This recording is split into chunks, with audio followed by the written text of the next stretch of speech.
Assalamualaikum warahmatullahi wabarakatuh.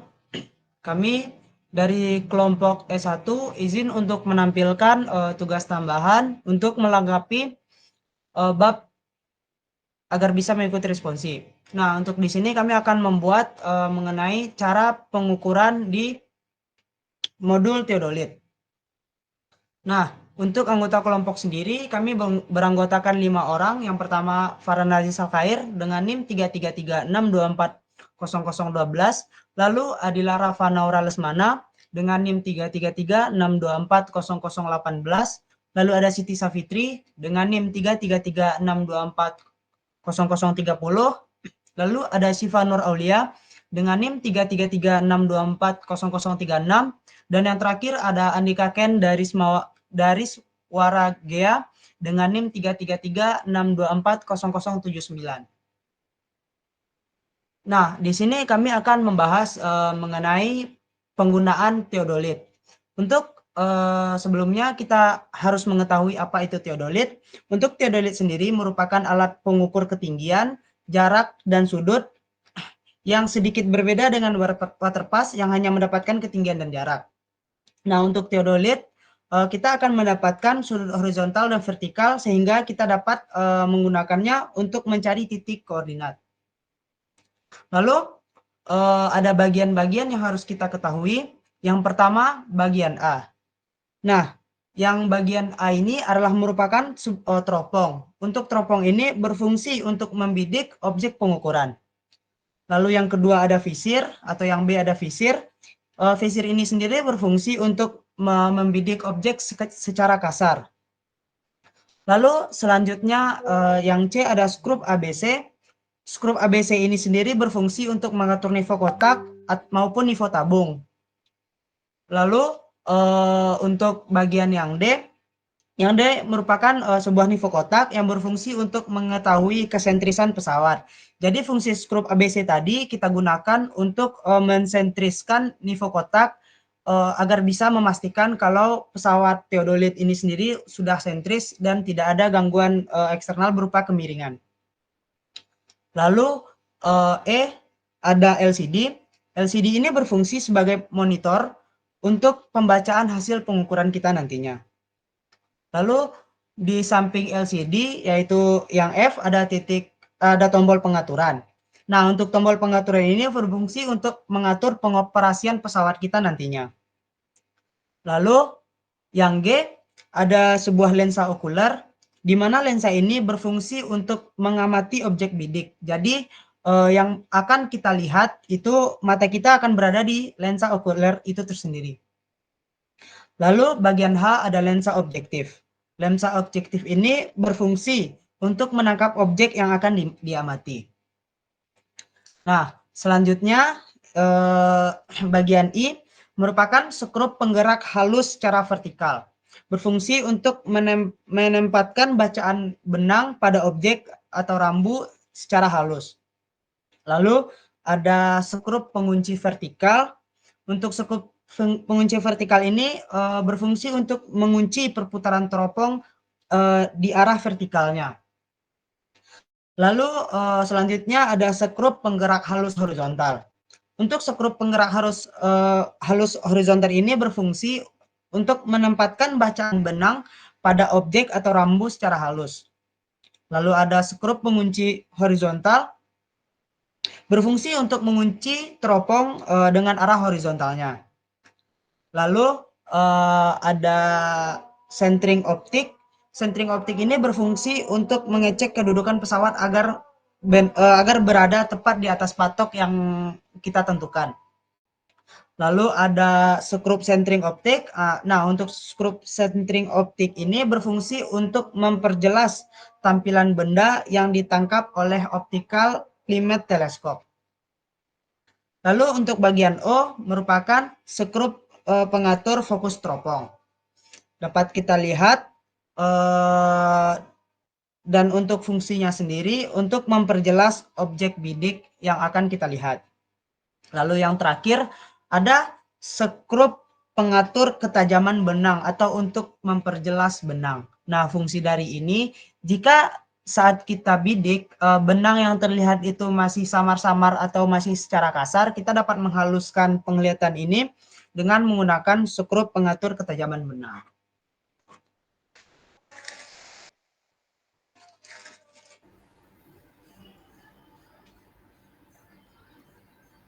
Baik, untuk teodolit sendiri yang sudah diobrolkan pada sama Uda, teodolit ini kan merupakan alat ukur pengukur ketinggian, jarak, dan sudut. Nah, berbeda dengan waterpass yang hanya mendapatkan ketinggian dan jarak, pada teodolit ini didapatkan sudut horizontal dan vertikal sehingga dapat digunakan untuk mencari titik koordinat. Pada modul ini, kami mengambil bab pada titik detail. Nah, dalam pengukuran titik-titik detail ini, pada prinsipnya adalah menentukan koordinat dan tinggi titik-titik detail dari titik-titik ikat. Nah, pengukur titik-titik detail ini pada dasarnya dapat dilakukan dengan dua metode, yaitu offset dan tachymetry. Tujuan pada titik detail ini pastinya untuk mendapatkan data-data yang detail, situasi lapangan yang akan dipetakan, dan juga untuk pemetaan detail situasi lapangan pada peta. Adapun alat-alat yang digunakan dalam pengukuran titik detail yaitu pesawat teodolit, rambu ukur, ilox, nivo, statif, payung, alat tulis, batu baterai, A2, rollmeter, payung, dan kompas. Langkah kerjanya yaitu menyiapkan alat-alat yang diperlukan pada lokasi pengukuran, memasang patok pada titik-titik yang sudah ditentukan pada sekitar lokasi, lalu memasang statif di atas patok, usahakan agar permukaan statif terlihat rata, lalu memasang pesawat teodolit di atas statif dan mengatur nivo dengan 3 skrup penyetel agar posisi gelombang berada di tengah sehingga teodolit benar-benar datar. Mengukur tinggi alat teodolit menggunakan rollmeter, kemudian meletakkan rambu ukur pada titik-titik pengukuran detail pada daerah pengukuran, lalu untuk mengukur sudut horizontal dan mengarahkan teodolit ke rambu ukur tersebut. Kemudian membaca dan mencatat pembacaan benang atas, benang bawah, dan benang tengah, sudut horizontal dan sudut vertikal, ulangi langkah 3 dan 7 pada titik-titik selanjutnya.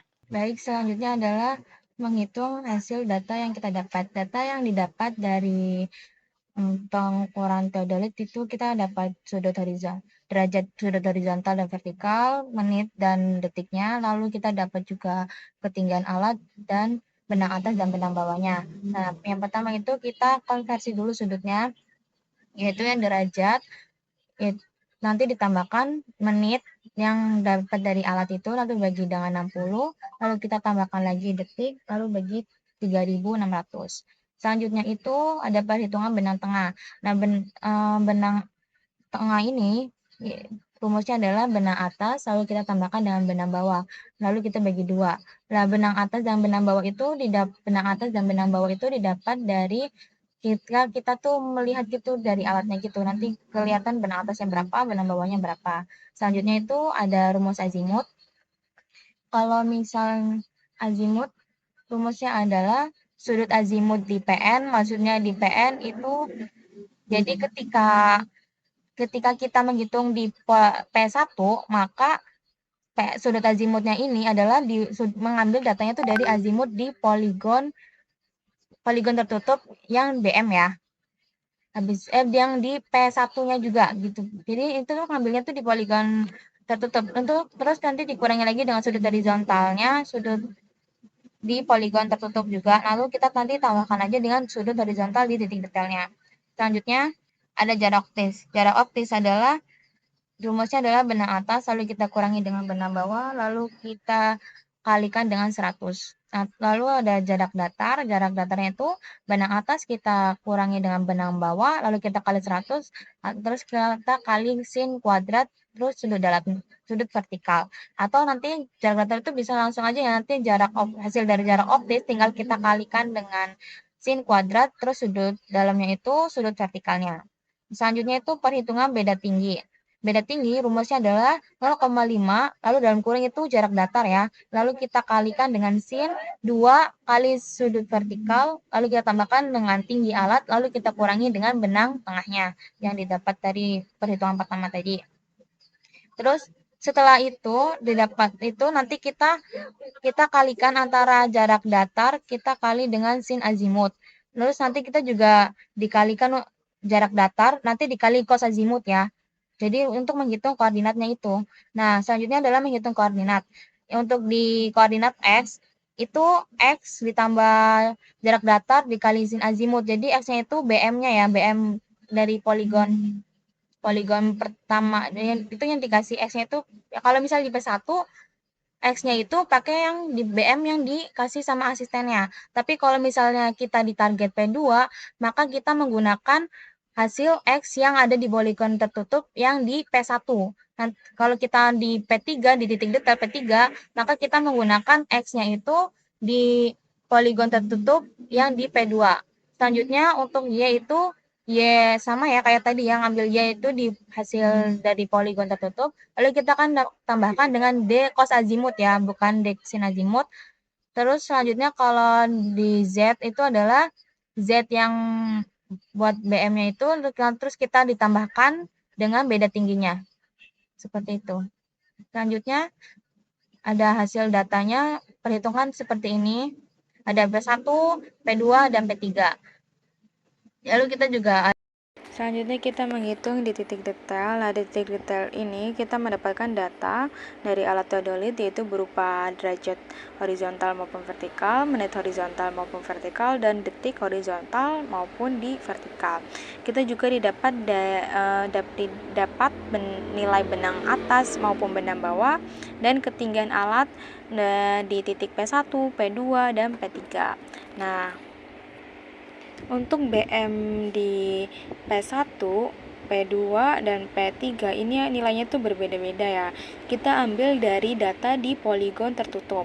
Makanya sebelum menghitung titik detail kita harus menghitung poligon tertutup. Kita ambil dari nilai X, Y, Z dari poligon tertutup. Nah, misal nih untuk BM di poligon tertutup ini yang 000 ini kita akan pakai lagi untuk jadi BM di P1 di titik detail.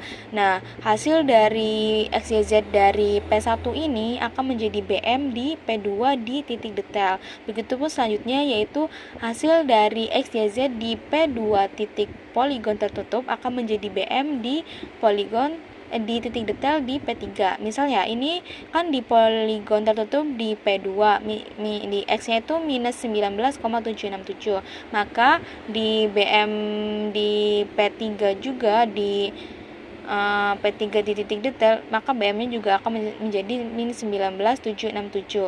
Baik, selanjutnya setelah udah ada BM-nya, kita akan mengkonversi sudutnya, baik horizontal maupun vertikal. Cara mengkonversi sudut horizontal maupun vertikal adalah dengan rumusnya adalah derajat ditambah dengan menit dibagi 60, lalu kita tambahkan lagi dengan detik dibagi dengan 3600. Nah, itu akan sama baik horizontal maupun vertikal, maka rumusnya itu akan sama ya. Lalu kita masukkan ke dalam sini. Selanjutnya kita menghitung benang tengah. Rumus benang tengah adalah dengan benang atas kita tambahkan dengan benang bawah, lalu kita bagi dengan 2. Selanjutnya kita menghitung sudut azimutnya.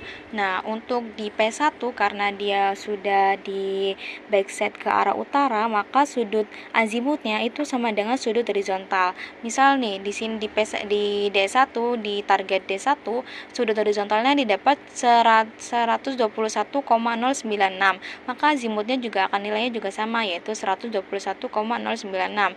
Nah, untuk di P2 karena tidak di backset ke arah utara, maka menggunakan rumus yang mana rumus azimut pada P2 ini adalah P2 azimut poligon dikurangi dengan sudut koreksi horizontal di poligon P2 juga, lalu kita kita tambahkan dengan sudut horizontal titik detail. Jadi nanti kita ambil sudut azimut di tadi kan di poligon kedua kan, di titik detail di P2. Nah, makanya kita juga mengambil data azimut di P2 juga di poligon tertutup. Pertama tuh azimut di poligon P2 kita kurangi dengan nilai sudut koreksi sudut horizontalnya. Lalu kita tambahkan sudut horizontal pada titik detailnya tersebut. Misal ini D19, maka nanti ditambahkan dengan sudut horizontal D9 itu berapa. Selanjutnya kita menghitung jarak optis, yang mana jarak optis ini didapat nilainya dari pertama kita mengurangi dulu ya, antara benang atas kita kurangi dengan benang bawah. Nanti hasilnya kita kalikan 100 lalu kita masukkan ke jarak optis. Untuk sudut jarak datarnya, ini rumusnya adalah benang atas kita kurangi benang bawah lalu kita kali 100, terus nanti kita kalikan lagi dengan sin kuadrat. Di dalamnya itu di dalam mesin itu menggunakan sudut vertikal, nilai sudut vertikal yaitu 89,654. Jadi rumus jarak datar adalah itu kayak sama jarak optis, nanti tinggal dikalikan saja dengan sin kuadrat, dalamnya itu sudut vertikal. Selanjutnya kita menghitung beda tinggi, yang dimana rumus beda tinggi adalah 0,5 dalam kurung jarak datar kita kalikan dengan sin dalam kurung lagi 2 dikali sudut vertikal, lalu kita tutup. Nah, terus kita tambahkan lagi dengan tinggi alat, lalu kita kurangi dengan benang tengahnya. Di sini juga kita menghitung rumus dari D sin azimut dan D cos azimut, di mana rumus nanti jarak datar ini nanti kita kalikan dengan sin, dalam sin itu nilainya adalah nilai azimutnya. Begitupun dengan cos ya. Nanti jarak datar kita kalikan dengan cos, dalam cosnya ini akan dimasukkan nilai azimutnya. Selanjutnya kita mencari nilai x, y, z-nya untuk di titik detail. Untuk mencari x, y, z-nya pada P1, untuk mencari x-nya ini rumusnya adalah X sebelum atau BM nanti kita tambahkan dengan D sin azimut.